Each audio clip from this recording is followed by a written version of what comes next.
देखिए बच्चों, इस वीडियो में हम डिस्कस करेंगे हमारा next topic and last topic जो है इस चैप्टर का 5.4 neutralization in everyday life. Okay, और इन द प्रीवियस पार्ट्स हम लोगों ने यहाँ तक कंप्लीट किया था बेटा। ठीक है, ये यहाँ तक हम लोगों ने कंप्लीट कर लिया था। तो अगर आपने वो सेवरल पार्ट्स नहीं देखे हैं तो यू कैन वॉच, आप देख सकते हो चैनल पे, प्लेलिस्ट सेक्शन में जाइए या डिस्क्रिप्शन बॉक्स में भी मैंने लिंक दे दिए तो आप वहाँ भी देख सकती हो। ठीक है, लिंक ओपन करके। तो न्यूट्रलाइजेशन इन एवरीडे लाइफ, इससे पहले न्यूट्रलाइजेशन टॉपिक बहुत अच्छे से समझा था। न्यूट्रलाइजेशन बेसिकली होता क्या है कि अगर आप एसिड और बेस को मिलाते हो तो रिएक्शन आपकी न्यूट्रलाइज हो जाती है। इफेक्ट जो होता है आपका न्यूट्रल हो जाता है। ठीक है, ना तो वो एसिड रहता है ना वो बेसिक रहता है। तो इस तरीके से आपकी डेली लाइफ में, एवरीडे लाइफ में इसको और अच्छे से जानेंगे कि हमारे दिन प्रतिदिन की जीवन में, है ना, न्यूट्रलाइजेशन कैसे काम करता है। तो इंडाइजेशन पढ़ेंगे पहले तो। ठीक है, इंडाइजेशन में क्या होता है actually, our stomach contains hydrochloric acid. तो आपको पता है आपका स्टोमक जो है वो HCl रहता है, उसके अंदर HCl रिलीज़ करता है और it help us to digest food as you have learn in chapter 2 में हम लोगों ने अच्छे से समझा था कि आपका स्टोमक जो है वो HCl रिलीज़ करता है, एक एसिड है हाइड्रोक्लोरिक एसिड जो कि आपका खाना पचाने में मदद करता है। Okay, but too much of acid in the stomach causes indigestion. लेकिन अगर इसकी मात्रा कुछ ज़्यादा हो जाती है तो ये आपके पेट में ना, स्टोमक जो है वो इंडाइजेशन स्टार्ट कर देता है। ओके, एसिडिटी, एक तरीके से आप इसको समझ सकते हो। आप बोलते हो ना एसिडिटी, खट्टी डकारें आने लगती हैं। तो अमाउंट ऑफ एसिड जो है वो ज़्यादा मात्रा में निकलने लगता है।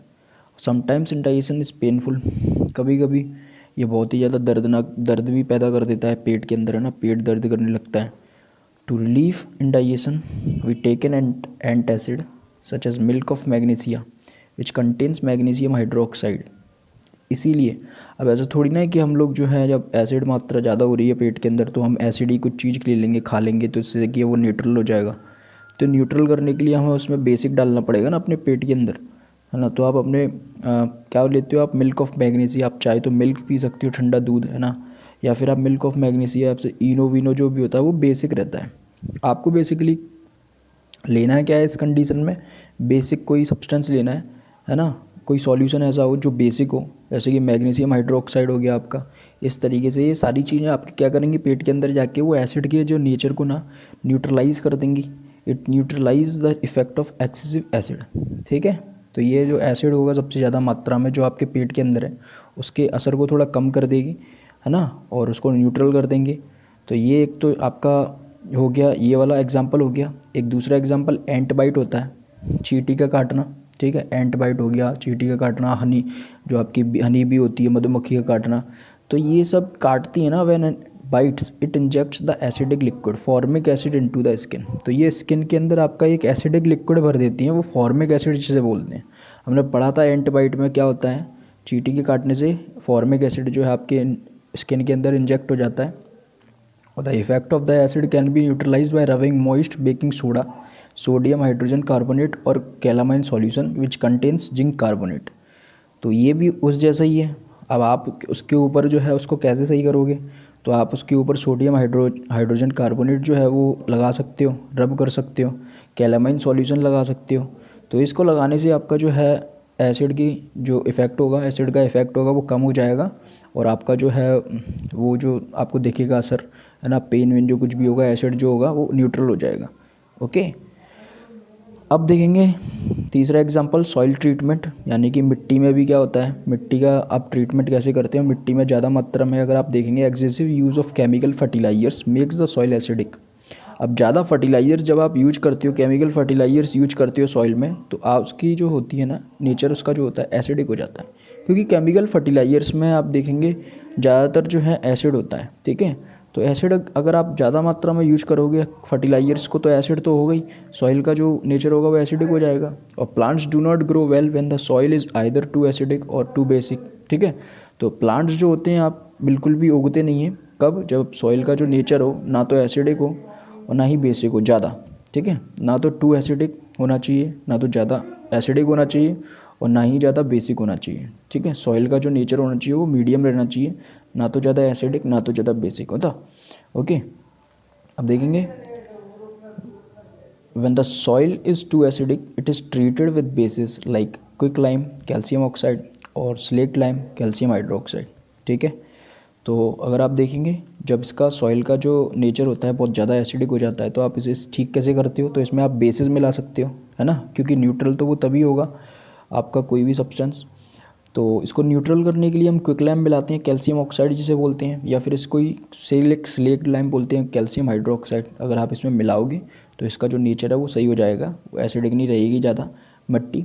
If the soil is basic, और अगर क्या हो जब बेसिक हो जाए ज़्यादा, है ना, तो क्या होगा, ऑर्गेनिक मैटर अपन इसमें कंपोस्ट मिलाते हैं, है ना, खाद जिसे बोलते हैं, या फर्टिलाइजर्स भी यूज कर सकते हैं, उसमें भी एसिड होता है।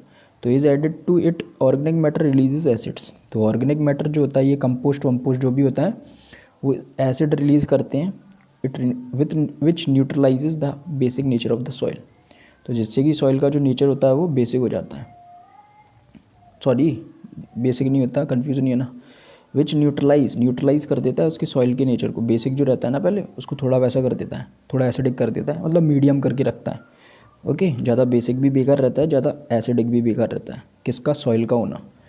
ओके, अब आपके चौथा जो पॉइंट है, फैक्ट्री वेस्ट। फैक्ट्री में से बहुत सी चीज़ें निकलती हैं वेस्ट के फॉर्म में, जैसे waste of many factories contain acids, है ना। ज़्यादातर फैक्ट्रीज़ के जो वेस्ट होते हैं, कूड़ा कचरा जो भी निकलता है बचा कुचा, उसमें एसिड्स पाया जाता है। If they are allowed to follow into water bodies, the acids which will kill fish and other organisms.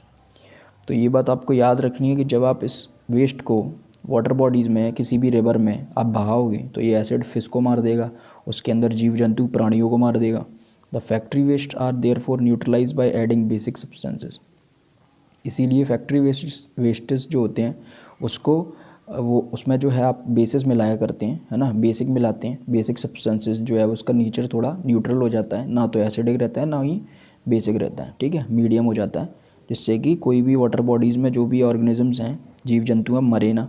Okay, तो ये बात आपको याद रखनी है। तो ये था इन एवरीडे लाइफ, आपकी दिन प्रतिदिन की क्रिया में ये चारों एग्जाम्पल से हमने समझा कि न्यूट्रलाइजेशन कैसे काम करता है। ये कीवर्ड्स हैं, ये आपकी एक्सरसाइज है, कर लेना आप, है ना। और अगर आपको नहीं आता है, अगर आपको उसका एक्सरसाइज का भी, क्वेश्चन आंसर्स का भी वीडियो चाहिए, तो you can comment me in the comment box, है ना। कमेंट बॉक्स में मुझे बता सकते हो, कोई भी डाउट होता है पूछ सकते हो वहाँ। वीडियो अच्छा लगता है तो लाइक करें, सब्सक्राइब करें, शेयर करें, ऐसे बच्चों तक पहुँचाएँ ज़्यादा से ज़्यादा जिन्हें बुक वाइज पढ़ना पसंद है, पॉइंट टू पॉइंट। ओके, और एक्सरसाइज का अगर आपको कुछ लगता है डाउट तो मैं एक क्वेश्चन आंसर का एक सेपरेट वीडियो बना दूंगा। ओके, अब देखते हैं डिड यू नो में भी, ये भी लास्ट टॉपिक है, पढ़ लेते हैं इसको भी, जान लेते हैं कि आप जानते थे क्या कि each cell in your body contains an acid. आपकी जो सेल है, सेल के अंदर भी एक एसिड पाया जाता है, ठीक है, जिसे डीऑक्सी राइबोन्यूक्लिक एसिड बोलते हैं और डीएनए जिसे बोलते हैं। ओके, और it controls every feature of the body such as our looks, colour of our eyes, our height etcetera. तो ये जो है कंट्रोल करने का काम करता है अपनी बॉडी के अंदर, अपने लुक्स जो हैं, अपनी दिखावट जो है, अपन कैसे दिखते हैं, अपनी आंखों का कलर होता है क्या, अपनी हाइट कैसी होनी चाहिए, ठीक है। तो ये जो है डीएनए कंट्रोल करते हैं अपने पेरेंट्स से, है ना, पेरेंट्स से चाइल्ड के अंदर जो है डीएनए के थ्रू ही सारी चीज़ें जाती हैं। ओके, अब proteins that build up part of our cells are also made of amino acids. Proteins भी जो हैं आपकी सेल्स बनाने का काम करती हैं, प्रोटीन से ही आपकी पूरी सेल्स बनती हैं। ये भी एक किससे बनती हैं प्रोटीन्स जो है, ये वाली सेल्स भी अमीनो एसिड्स से बनती हैं। The fats in our body contain fatty acids. Fat होते हैं इन अवर बॉडी, अपनी बॉडी के अंदर भी फैट्स होते हैं ना, बसा, तो वो भी फैटी एसिड्स ही हैं, उसी से बनता है फैट। ओके, तो काफ़ी रोल रहता है एसिड्स का अपने इन अवर बॉडी भी, ठीक है। तो चैप्टर हो गया आपका फिनिश। अब chapter in the next chapter हम लोग डिस्कस करेंगे हमारा चैप्टर 6। ओके, तो मिलते हैं in the next video with the new chapter 6. Till then, goodbye, take care and thank you.